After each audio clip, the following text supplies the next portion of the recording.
It makes a difference if you can touch the river, if you can be a part of the river. What's special about Riverside growing up, it truly was a community. Everybody knew everybody. It was safe, much different than it is now. This was our playground, this Riverside Park. We could come over to the center. There's a swimming pool inside. Most of us learned how to swim. We played on the Taggart Monument. We had all kinds of people living in our neighborhood. We had teachers, we had doctors, we had laborers. The bottom line is, it was a community. Even if we looked outside this area, we didn't feel like we were deprived because it was so-called inner city. That's much different than today. For the kids today, you can go down the street and not even know that you're riding along the river. I'll probably come walk, ride the bike or whatever around the river, but I never really got in the river or enjoyed it as the river. When you start seeing water, large masses of water, you start appreciating it.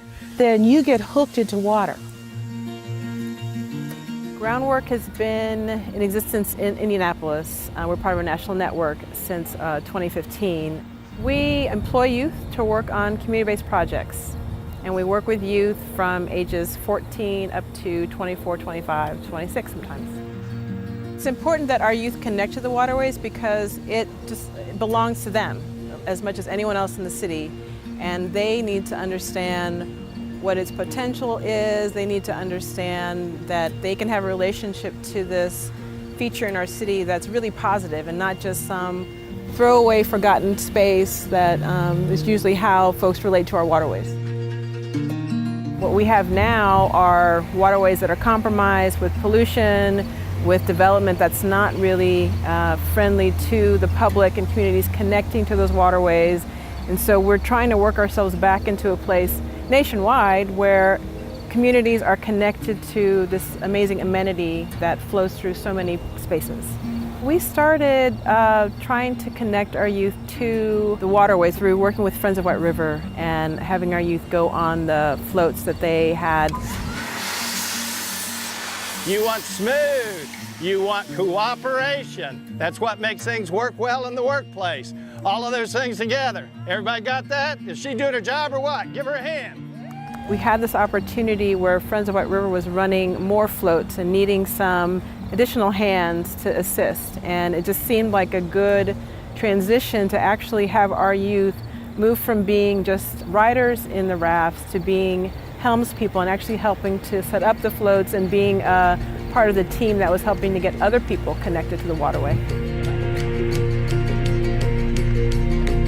I started about a month ago, really. The training was about a month ago. Then from then on, we did a couple floats and then got promoted to the helmsperson. Now I know people fishing here. People do a lot of stuff with the river. I didn't know that. It probably make me want to come out and do more with the water, more with the space. Come out, clean up a little bit. Just keep it nice for the next time I want to go float. I used to think nothing of the water, but now I know it's a part of me, really.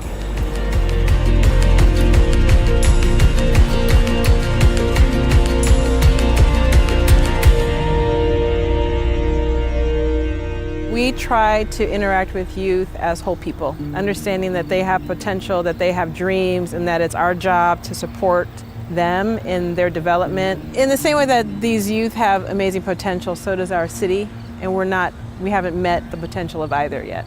We work together, all these organizations and institutions in the city, to make this water beautiful and accessible for future generations.